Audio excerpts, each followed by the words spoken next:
Olá pessoal, sejam muito bem-vindos a mais um Teologia Simples e Direta. Estamos aqui neste dia para falarmos sobre a lição da nossa Escola Bíblica Dominical.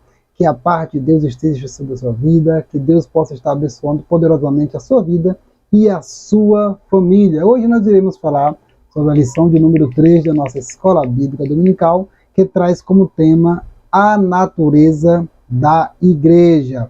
Então, fica até o final, não saia, dá o seu legal aí, ative o sininho, né? Compartilhe esse vídeo para outras pessoas, para que eles possam ser abençoados através do ensinamento da palavra do Senhor, nosso Deus. Então vamos, a natureza da igreja. Falar sobre a natureza da igreja é muito importante para os cristãos, porque nós vamos falar sobre a essência da igreja, sobre em que a igreja está firmada, em que consiste a igreja, o que faz a igreja ser uma igreja verdadeira. Então nós vamos falar sobre essa natureza da igreja. Então o escritor ele vai trazer como leitura bíblica em classe, lá em 1 de Coríntios, capítulo 12, versículo de número 12 ao versículo 27. Já o textuário, o escritor ele vai mostrar assim, porque assim como o corpo é um e tem muitos membros, e todos os membros, sendo muitos, são um corpo, assim é Cristo também. 1 Coríntios, capítulo 12, versículo 12. A verdade prática fala assim, conhecendo a igreja e em sua natureza, nos conscientizamos da importância de fazer parte dela. Então é importante para o cristão conhecer o que é a igreja, entender em que ele está inserido. Olha o apóstolo Paulo disse a Timóteo, eu sei em quem tenho crido. É importante se apropriar desses conhecimentos para entender verdadeiramente em quem ele está servindo e quem ele está acreditando. Então conhecer a natureza da igreja é de suma importância para o crescimento espiritual do cristão, para o crescimento espiritual das pessoas, porque verdadeiramente nós vamos entender em que a igreja está fundamentada. Então vamos. Em primeiro lugar, Deus ele formou o seu povo como uma comunidade, como um corpo e uma família. Então Deus ele vai entender seu povo como uma comunidade, como um povo e uma família. Isso lá desde o Antigo Testamento até o Novo Testamento. Então nós vamos ver sobre isso.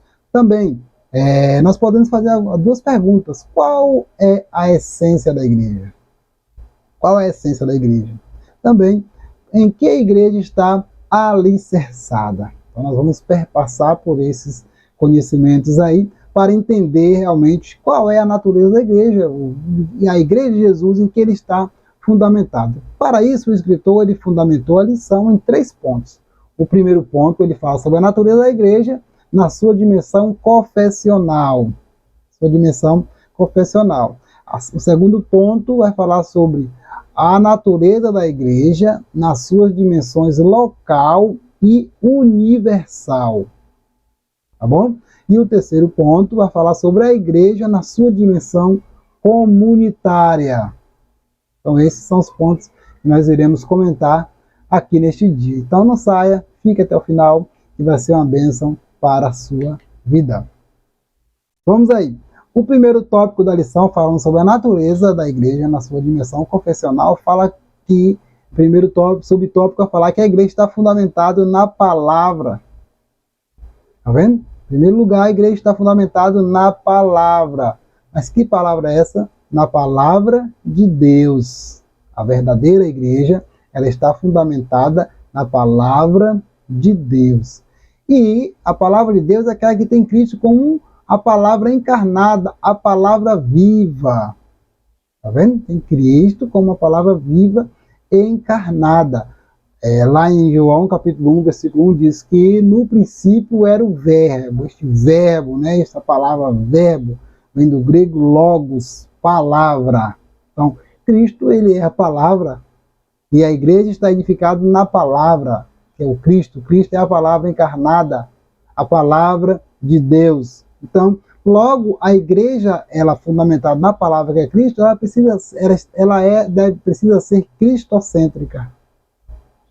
Fundamentada em Cristo, cristocêntrica. E o apóstolo Paulo, ele fala que a Bíblia, a igreja bíblica, possui Jesus Cristo como seu fundamento. No capítulo 2, versículo 20 de Efésios, vai falar sobre isso, né? No fundamento dos apóstolos, né? Dos profetas. E em 1 Coríntios 3, 11, Paulo vai falar que o fundamento já foi posto. E o fundamento quem é? Cristo. Então não pode ter outro fundamento. É somente Cristo. A igreja está de pé porque está fundamentada em Cristo, a pedra angular de esquina, o nosso Senhor Jesus. Quando nós olhamos lá, quando Jesus ele anunciou a sua igreja em Cesareia de Filipe, lá em capítulo 16 de Mateus, ele fala que edificarei a minha igreja e as portas do inferno não prevalecerão contra ela. Ele fala, edificarei a minha igreja. Ele está falando ali de uma igreja verdadeira, está edificada sobre uma pedra. Que pedra é essa? É no original Petra, que era o próprio Cristo. A igreja ela está de pé por conta de Jesus, não é por conta do homem. Se tivesse fundamentada no homem, já teria afundado há muito tempo, mas o fundamento é Cristo. Ninguém pode pôr outro fundamento, como pedra, feno, palha e outros fundamentos. Não pode, de jeito nenhum. Porque Jesus Cristo, ele é o fundamento da igreja. Então, em sua natureza, está fundamentada primeiramente na palavra de Deus. Então, uma igreja bíblica é fundamentada nas Escrituras, a palavra é inspirada. Tá vendo? Se não existe igreja verdadeira sem Jesus, da mesma forma não há igreja verdadeira sem fundamentação bíblica. Então, uma igreja sem estar fundamentada em Cristo, ela pode ser qualquer outra coisa, qualquer uma agremiação, uma associação, uma instituição, uma organização secreta, sei lá, qualquer coisa. Menos igreja de Jesus. Porque para ser igreja de Cristo, é preciso estar fundamentado nele, na palavra verdadeira, na palavra de Deus. Tá bom? Olha só, a igreja ela só vai ser genuinamente fundamentada na palavra de Deus, né, se ela realmente acreditar no Senhor, acreditar na palavra. Mas que palavra é essa? Uma palavra inerrante, infalível, inspirada de Deus. Precisa estar fundamentado nesta palavra. Aí a gente vai ver, né, dois conceitos doutrinários. Primeiro, a ortodoxia, que é o conceito correto, já está fundamentado que é o correto, o ensinamento correto, e a heterodoxia, que é o fundamento do desvio doutrinário. O ensinamento contrário, diferente, é diferente à heterodoxia. Então, a igreja de Cristo, ela está fundamentada em quê? Na ortodoxia, ela é ortodoxa, ela é correta, ela está fundamentada naquilo que é correto, que são as doutrinas da palavra de Deus. Primeiro, a palavra de Deus, ela está fundamentada na palavra de Cristo. Então, fundamentada em Jesus é a melhor coisa para a igreja estar fundamentada em Cristo, porque se ela fosse meramente uma instituição humana fundamentada no homem, em filosofias, igual muitos pensam por aí, já teria falido há muito tempo. Mas não, ela está fundamentada em Jesus Cristo, que é a palavra verdadeira, a palavra de Deus. Olha só, Russell Norman Champlin, ele faz uma citação lá no comentário do Novo Testamento, né, na carta aos Efésios, ele fala assim, não obstante de maneira sem igual, Cristo é o único alicerce, ele é o único sobre quem uma vida pode ser erigida. E é dessa maneira que a ideia de alicerce é usada em 1 Coríntios 3,11. Ele diz que Cristo é o único fundamento, é o único alicerce, é a pedra principal de que uma vida pode ser erigida, pode estar fundamentada. Então a igreja está fundamentada em Jesus. Ainda mais na frente, Champlin ele vai falar, né, bem assim, Cristo Jesus é a pedra que mantém unido o alicerce e que ao mesmo tempo sustenta as pedras. Olha assim, dá sustentação por baixo para ficar firme e ao mesmo tempo unindo sustenta as outras pedras que estão naquele alicerce. Ele vai dizendo assim, unindo os alicerces, porquanto era a função da pedra de esquina, a pedra principal em uma construção. Então este conceito Champlin vai mostrar que sem Jesus todo o alicerce é desestruturado, fica balançando, capengando, não tem sustentação. Então, a importância de estar alicerçado em Jesus. A gente pode fazer uma analogia como quando uma pessoa vai comprar uma casa, qualquer pessoa, né, vai comprar uma casa. Aí ele vai lá, geralmente as pessoas têm um olhar de, vamos olhar quantos quartos tem, vamos olhar como é que é a cozinha, se é cozinha americana, se não sei o quê, quantos banheiros tem, vamos olhar como é que é isso, como é que é o piso, como é que é isso, as paredes decoradas. Olha, tantas coisas externas são importantes? São importantes. Mas o mais importante, muitas vezes a pessoa não faz a pergunta para quem está vendendo, o corretor, né? Ou para o dono da casa. Diz a coisa, diz o alicerce dessa casa. Quase ninguém pergunta, né? Tá vendo? Mas lá na frente pode ter problema com rachadura, isso cedendo, porque tem que olhar o fundamento. E o cristão, quando ele está fundamentado em Cristo, é diferente.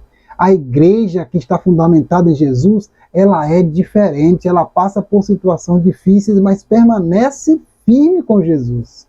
Permanece servindo ao Senhor Jesus. Por conta, não é por conta dela, é por conta do alicerce, da base que dá sustentação, tanto embaixo como de forma horizontal, sustentando as outras que está diante dela, né, os membros individuais. Assim é a igreja. Também, né, na sua função confessional, na dimensão confessional, o escritor vai mostrar que a igreja ela é habitada pelo Espírito. É habitada. A igreja é habitada pelo Espírito e também ela é dirigida e capacitada por ele. Então, quem é que direciona, que é o combustível, que é aquele que dá dinâmica para a igreja? É o Espírito Santo. É o Espírito Santo. Ela é chamada a força motriz. É uma força que impulsiona, né? Que levanta, que fortalece, que vigora, que restaura. Esta é a força do Espírito Santo. Né? Aí a gente vai ver lá no capítulo 16, versículo 8 ao 11 de João, que é o Espírito Santo que convence o homem do pecado, da justiça e do juízo. Quando o Espírito Santo de Deus está na igreja, nesse sentido, a igreja ela cresce, a igreja ela tem uma dinâmica totalmente diferente do mundo. Ela serve ao Senhor. Porque o Espírito Santo ele faz isso na vida dos crentes que formam a igreja. Lembra que nós sempre estamos falando nas outras lições que a igreja é um conjunto de salvos regenerados? E quem é que faz essa obra da regeneração? É o Espírito Santo de Deus que faz essa obra da regeneração. Ele que faz na vida do ser humano. Então, a igreja ela é habitada pelo Espírito, é casa do Espírito. Tá vendo? O evangelista Lucas diz que o Senhor abriu o coração de Lídia. Então, quem é que faz essa obra? É o Espírito, não é o homem. O homem não convence ninguém. Quem convence é o Espírito Santo de Deus, porque ele habita na igreja. Ele é o combustível, ele é o Paracletos, ele é o nosso advogado, ele que está conosco. E nós somos morada dele. A igreja é a habitação do Espírito Santo de Deus. Nesse sentido, né, o Howard Snyder, em Fundamento da Teologia Cristã, ele falando sobre essa comunidade viva, atuante pelo Espírito Santo, ele diz bem assim, ó, essa tensão está sempre presente. A tensão entre, de um lado, ser a comunidade autêntica do Espírito, e do outro lado, utilizar meios e estruturas adequadas para viver como comunidade de Deus em uma sociedade e cultura particulares. Olha essa tensão de ser igreja, né? Ser igreja autêntica pelo Espírito Santo, ser habitação de Deus, e por outro lado, ao mesmo tempo, habitar, né, no mundo, no meio deste mundo tão corrupto, no mundo que as pessoas muitas vezes não servem ao Senhor. Quer dizer, é uma tensão. Mas a igreja ela consegue sobressair a isso, por quê? Porque Jesus disse bem assim, ó, eu estou convosco todos os dias, até a consumação do século. Tá vendo? Existe uma dinâmica. A igreja ela não é algo letárgica. Não, existe essa dinâmica e essa tensão é constante. Né? Mas como é que o cristão vence isso? Paulo vai dar dica lá em Gálatas, quando ele anda no Espírito. Quando ele anda no Espírito, aí sim ele vai conseguir se equilibrar essa questão de ser santo, de ser habitação do Espírito, mesmo vivendo em um mundo corrupto, em um mundo onde as pessoas não servem ao Senhor. Então, essa tensão ela é constante, mas a igreja mesmo assim permanece sendo habitação do Espírito, casa do Espírito Santo do Senhor nosso Deus. Então, ser igreja é muito importante, ser habitação do Espírito é muito importante, e ser fundamentado pela palavra também. Tá bom? Vamos aqui, ó. A obra vital do Espírito na história tem sido de manter a igreja como uma comunidade viva, não algo morto, mas vivo, mantendo as suas raízes bíblicas. Essa questão da ortodoxia, manter viva, esquecer a ortodoxia, esquecer as falsas doutrinas. Tá vendo? A história da igreja ela envolve toda uma cadeia de movimento de renovação espiritual. Às vezes a pessoa fala, mas ser crente é algo tão chato, tão parado. E não, é pessoa que não tem o conhecimento de Deus e não tem realmente conhecimento de que o Espírito Santo faz na vida da pessoa. Existe uma dinâmica de renovação espiritual. Aí Paulo vai dizer, aquele que está em Cristo Jesus, nova criatura é. As coisas velhas se passaram, eis que tudo se fez novo. E existe uma renovação espiritual constante na vida da igreja. Quem aviva a igreja é o Senhor Jesus. Não é mecanismo humano, não é o ser humano, é o próprio Senhor Jesus quem aviva, quem renova a igreja. Então, essa dinâmica ela é constante na igreja viva de Jesus. Não é a igreja morta, a igreja não é morta, a igreja ela é viva.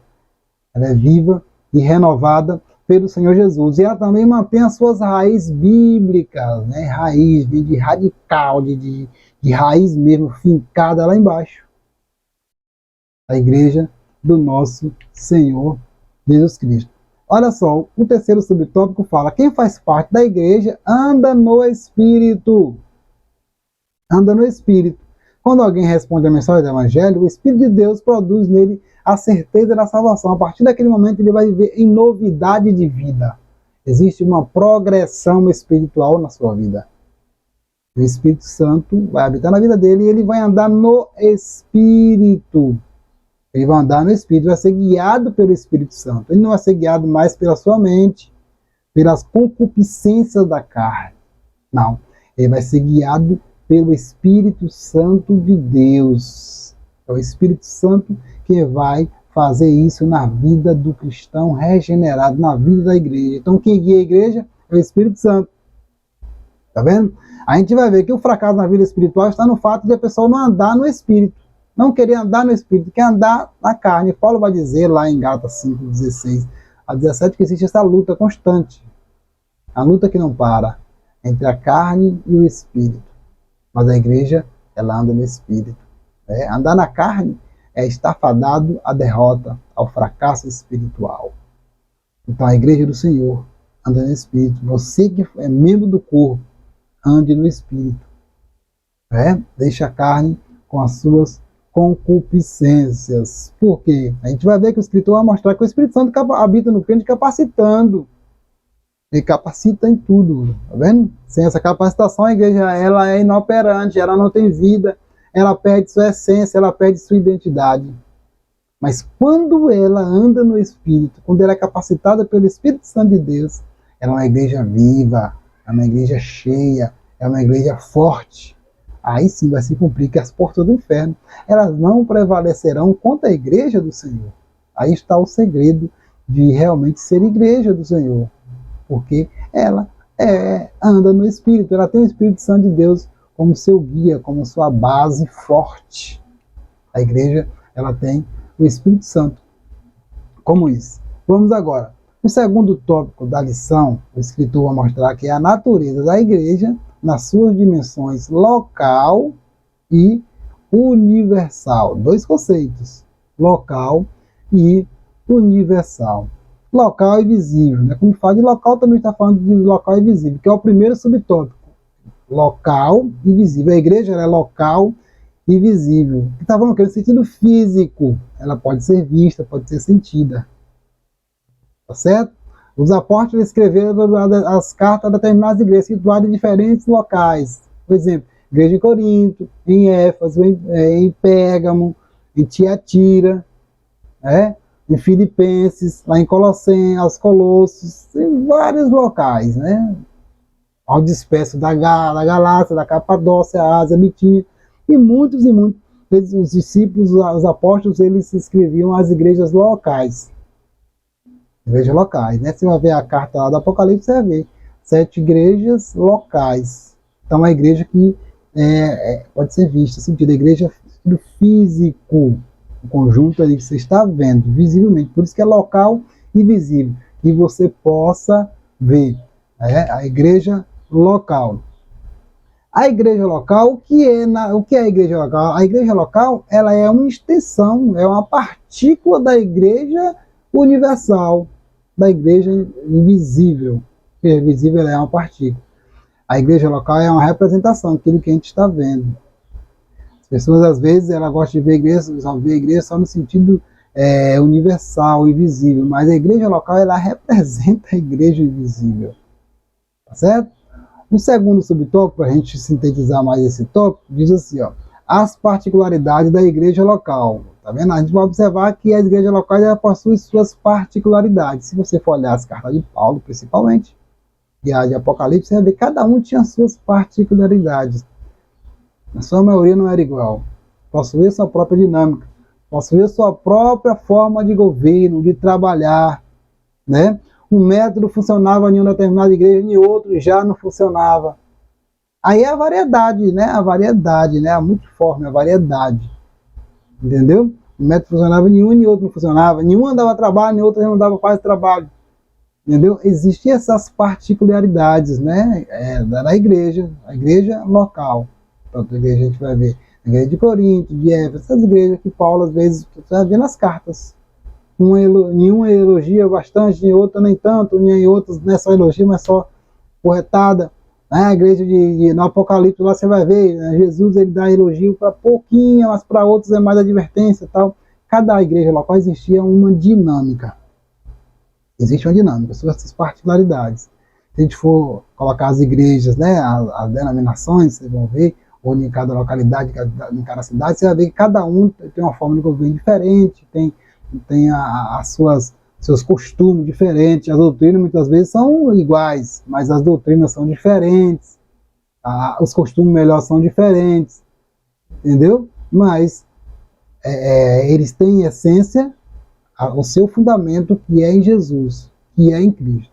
Então, a igreja local ela vai sofrer essas variedades, né? Porque é normal essas variedades. A igreja local ela sempre vai passar por essas variedades. Então, as virtudes, né, elas possuem sua própria dinâmica, sua forma de governo, né, problemas. Tá vendo? Em umas tem muito problema, em outras nem tanto, em outras não tem. Né? Tem pouco. Mas você vai ver que cada igreja local ela tem as suas particularidades, né, porque é formada por pessoas, por gentes. Por gente. Por isso que tem essa diversidade. Né? No corpo não tem a sua diversidade, assim também a igreja no corpo de Cristo. Agora, a igreja universal e invisível, é o terceiro subtópico. A igreja universal e invisível, para a gente mesclar esse ponto. Né? A igreja universal e invisível é formada por todos aqueles regenerados, que estão em todos os lugares, e por aqueles que já estão também na glória. Então, engloba tudo.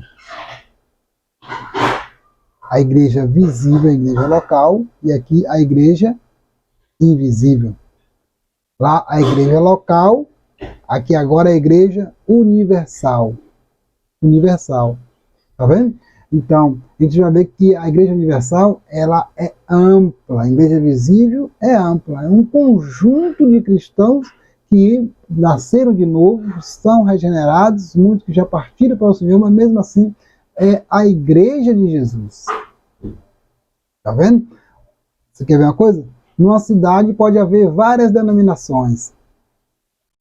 Batista, Assembleia, Metodista, Deus Amor, tal, muitas e muitas denominações. Pode ter em uma cidade pequena, pode ter muitas igrejas, muitas denominações. Mas a igreja de Jesus só existe uma. Ela é uma. Ela é universal. Tá vendo? Isso é místico. Isso é espiritual. A igreja divina, ela é diferente. Muitas vezes, participar da igreja local não é dizer que também está participando da igreja universal. Ser membro da igreja local, muitas vezes, não é ser membro da igreja, igreja invisível.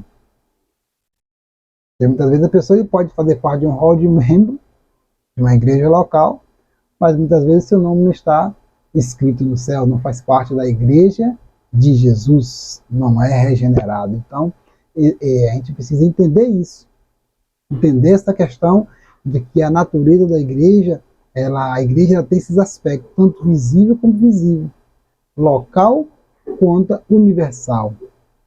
Tá bom? A igreja é divina.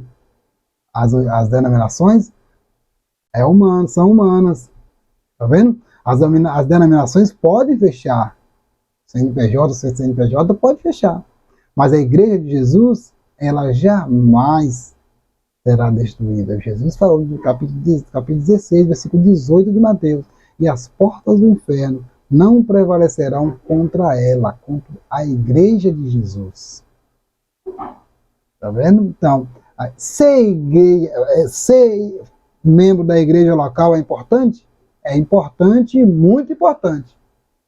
Mais importante ainda é ser membro da igreja universal, da igreja invisível, do conjunto de crentes salvos. Agora o problema está aí. A gente descobrir, pessoas descobrir quem faz parte dessa igreja aos olhos humanos. Aí só Deus. Não existe uma lupa, não existe um produto especial, uma lente especial. Não. Há grupos, né, o escritor vai dizer assim, que há grupos que se autodenominam igreja, contudo são sinagoga de Satanás. Olha com o exemplo de Apocalipse 3:9, né? Sinagogas de Satanás. Aqueles que se dizem que é a igreja do Senhor, mas Jesus bate na porta querendo entrar, não consegue, porque não é igreja. Então esse conceito de igreja invisível é muito amplo.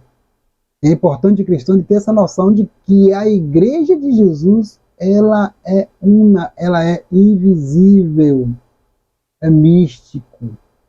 Então é importante ser, sim, igreja do Senhor, um conjunto de crentes salvos em Jesus Cristo.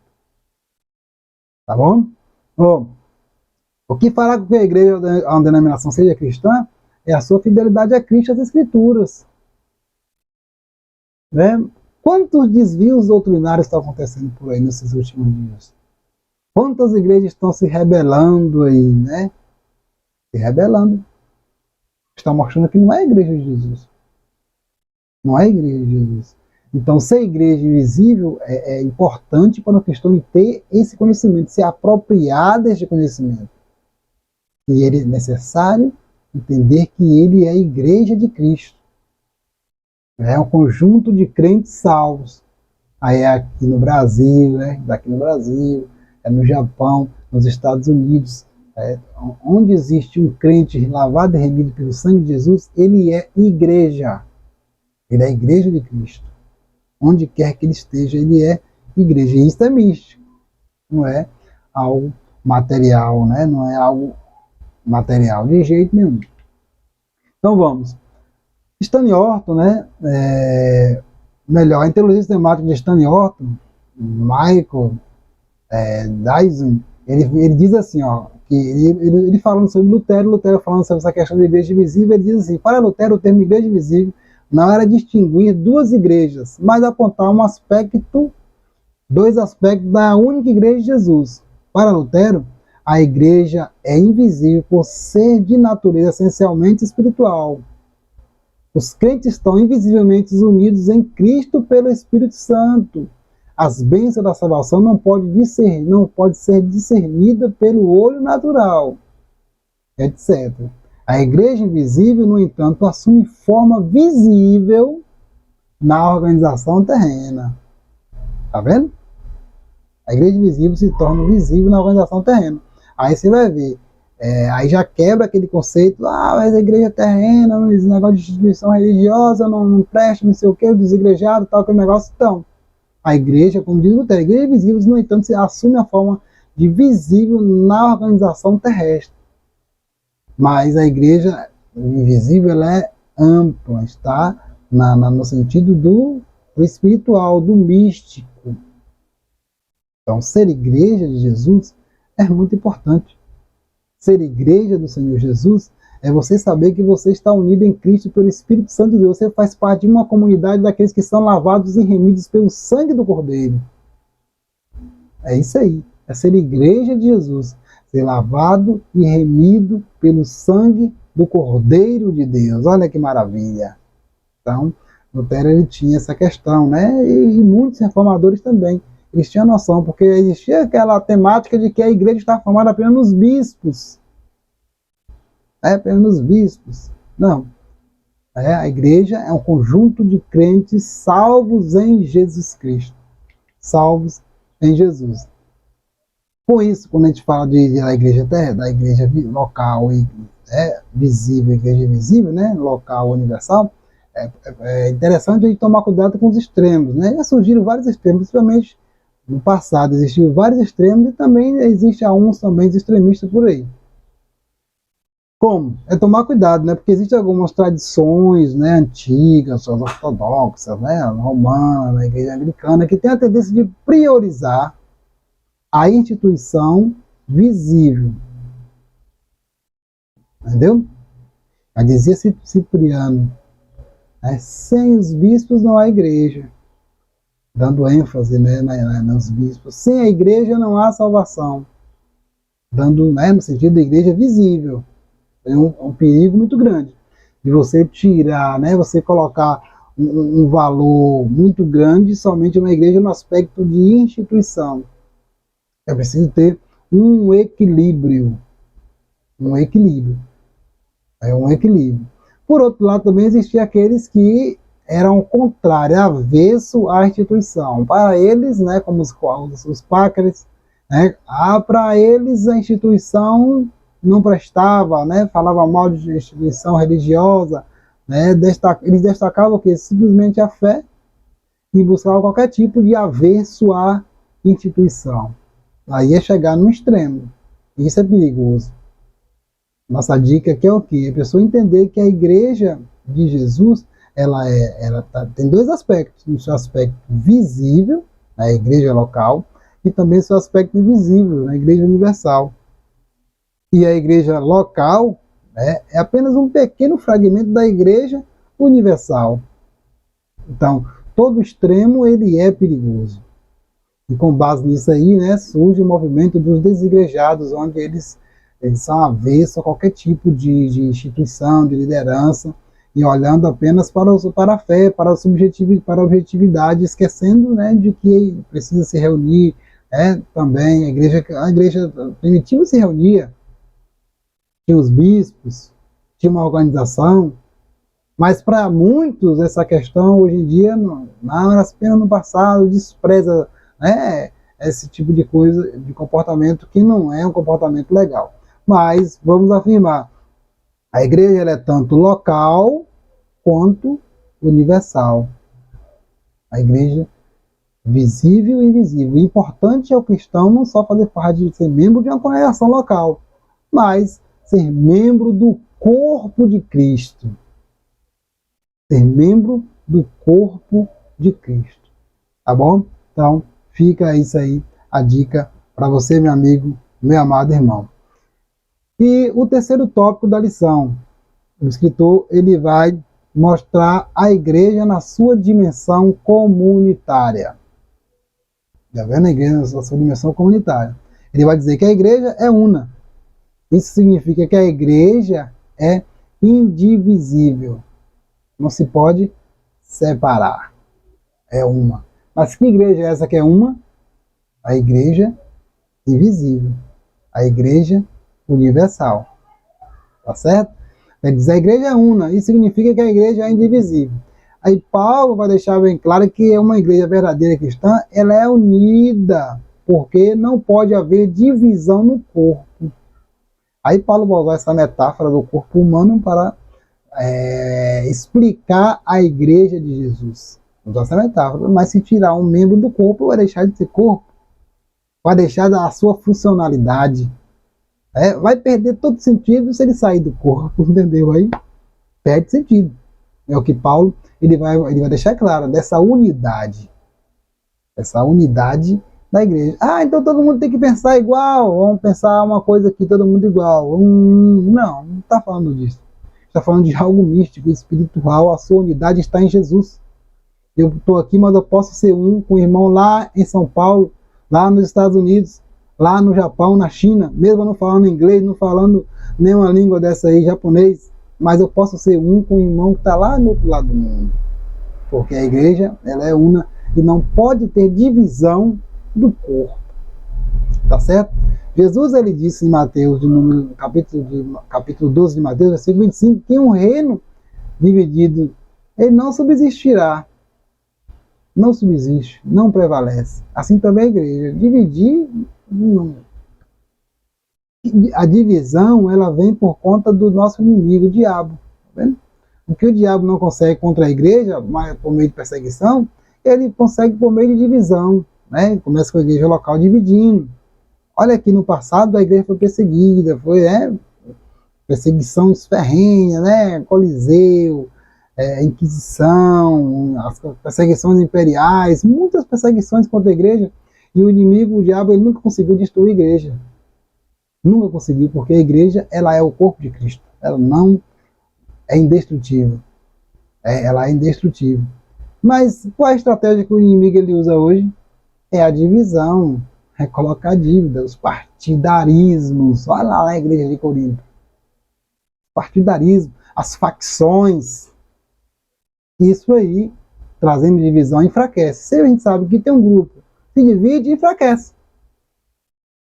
Enfraquece. Jesus falou, um rei dividido entre si não subsistirá. O Império Romano dividiu, enfraqueceu. Olha, muitos impérios aí que dividiram, fracassaram. Porque, quando divide, fica fraco. Mas o inimigo, ele tem conseguido dividir muitas igrejas locais por conta de quê? Da divisão. Né? Ele tem conseguido colocar dúvidas por conta da divisão. Então isso é um perigo muito grande. Aí Paulo vai dizer, né, o cuidado com os partidarismos, com as preferências, o exclusivismo, se quiserem preservar a unidade. A igreja é multiforme, a igreja tem muitos dons, né, muitos irmãos que têm os dons espirituais. E se a pessoa tem uma predileção por um determinado grupo e tal, isso pode prejudicar a unidade. Isso é um perigo muito grande. Paulo sempre prezava pela união. O partidarismo sempre veio para acabar com a igreja, para dividir a igreja. Aí Paulo vai dizer, está o corpo de Cristo dividido? De maneira nenhuma. Foi vocês que morreram por... Não, então pare com isso. Pare com o negócio de divisão, predileção, essas coisas que não prestam, só trazem divisão, só trazem problemas facciosos. Então, é um perigo muito grande essa questão da divisão, porque a igreja é una. Tá vendo? A igreja, ela é indivisível, o corpo é um, e Cristo, ele é a cabeça do corpo. Também, a igreja, ela tem uma natureza coletiva, comunitária e espiritual absolutamente essencial ao seu ser verdadeiro. Tá vendo? A igreja tem uma natureza coletiva, comunitária e espiritual. Isso faz parte da sua verdadeira essência. Tá vendo? Não é simplesmente um grupo de indivíduos isolados, igual pensava lá na época primitiva. É um grupo, é uma facção, tal. Não. Ela tem na sua essência. Ela é coletiva, comunitária e espiritual. Ela é coletiva, comunitária e espiritual, na sua essência. Tá vendo? Há diversidade no corpo, há diversidade, mas é uma. Mas como pode ser coletivo e ser um? Isso é um mistério. Isso é um mistério. Então, a igreja, ela não é um ajuntamento de indivíduos isolados. Não está fincada em indivíduos isolados, não. A igreja de Jesus, ela, na sua essência, ela é uma. E nada pode tirar essa essência da igreja. Essa essência da igreja. Essa diversidade. A igreja tem sua diversidade, mas a diversidade na unidade. Paulo vai falar sobre os dons, né, espirituais, os dons ministeriais. Sempre ele fala que tudo isso é para a edificação do corpo. Do corpo. Não de uma pessoa, de um grupo, não. Do corpo. O objetivo é a edificação do corpo de Cristo. A igreja, ela tem isso aí. E por fim, a unidade da igreja. É o terceiro subtópico, fala sobre a unidade da igreja. Paulo escreveu, né, em Filipenses 2, o versículo número 2. Completai o meu gozo, para que sintais o mesmo, tendo o mesmo amor, o mesmo ânimo, sentindo uma mesma coisa. Paulo está falando ali de unidade. Lembra que quando Pedro estava preso, no capítulo 12 de Atos, o que a igreja estava fazendo? Estava orando. Unidade. Tinha um propósito. Vamos orar. E Paulo falando a mesma coisa. Olha, completai o meu gozo, né? A minha alegria. Sintais o mesmo, para que sintais o mesmo, tendo o mesmo amor, o mesmo ânimo, sentindo a mesma coisa. Está falando de unidade. A igreja zelar pela unidade, manter esta unidade. Está vendo? O anseio do apóstolo é isso. Jesus, ele na oração sacerdotal, ele ora ao Pai, dizendo: Pai, eu oro para que eles sejam um, assim como eu sou um em ti. A unidade da igreja. A igreja precisa entender que a unidade é aquilo que Deus quer por conta da sua essência. A igreja é uma. Nós devemos, como corpo de Cristo, na sua coletividade, uma igreja, né, tanto igreja local, zelar pela unidade. Zelar pela unidade. Quando nós zelamos pela unidade, entendemos que nós somos um, aí nós estamos realmente entendendo a natureza da igreja. Entendendo que a igreja não é uma facção, não são facções. Por mais que tenha questões doutrinárias que diferem uma da outra, mas mesmo assim nós somos um em quem? Em Cristo, no fundamento, que é o Senhor Jesus Cristo. Por fim, diversidade na unidade. E pode haver diversidade na unidade? Pode sim. Jesus, ele fala, né? Ele fala sobre isso quando orou ao Pai. Eu citei agora. Diz: Pai, ora para que eles sejam um, assim como nós somos um. Tá vendo? Fala sobre esta unidade. Estamos falando de unidade na essência. Mesmo sendo vários, um. Mesma coisa da Trindade. São três pessoas diferentes na mesma essência. Mas como é que explica isso? Possui a mesma substância em si próprio. Como é que explica isso? Vamos aqui, exercício. O símbolo da água, H2O. Eu vou tirar aqui o oxigênio, vou tirar. O ser humano formado, né, de corpo, alma e espírito. A tricotomia. Não, vou tirar aqui a alma do homem, tirar o espírito, vai ficar só o corpo, vai morrer. Vou tirar o corpo, deixar só a alma. Tá vendo? Em essência, corpo, alma e espírito formam um corpo. Mesma coisa, o Pai, o Filho e o Espírito Santo. Em essência, é um. Assim também a igreja. Mesmo que tem vários membros, mas é uma. É um mistério. É um mistério. E você, meu irmão, você pode, enfatizar isso com muito fervor. Porque a igreja, ela é uma. Uma em quem? Em Jesus. Tá vendo? Em Jesus. A escritura vai mostrar que a unidade não é uniformidade. Somos diferentes, diversos, temos temperamento diferente, muito diferente, e de maneira diferente de pensar, de fazer as coisas, mas mesmo assim somos um em Cristo. Para preservar o mesmo alvo, que é morar com Cristo na glória. O ser humano, ele é diferente, tem que ser diferente. Se for igual, não presta. Tem que ser diferente. Deus, ele fez com base nessa dinâmica para o ser humano ser diferente. Não é? E a igreja é formada por um conjunto de cristãos que são diferentes, de pessoas diferentes, que pensam diferente, temperamento diferente, têm gosto diferente, mas têm o mesmo alvo. Permanece firme com Jesus Cristo. Tem o alvo de morar com Cristo na glória. Está fundamentado em Jesus Cristo, não é no homem. Isso é que faz a diferença. Aí tem sim essa unidade na diversidade. Então, essa lição ela fala basicamente sobre isso, essa natureza da igreja, sobre essa essência de ser, no final, né, no último tópico, de ser uma em Jesus. Não queira ser apenas de fazer parte de uma igreja local, fazer parte de um hall de membros, mas que você seja que o seu nome é arrolado nos céus, para morar com Cristo na glória.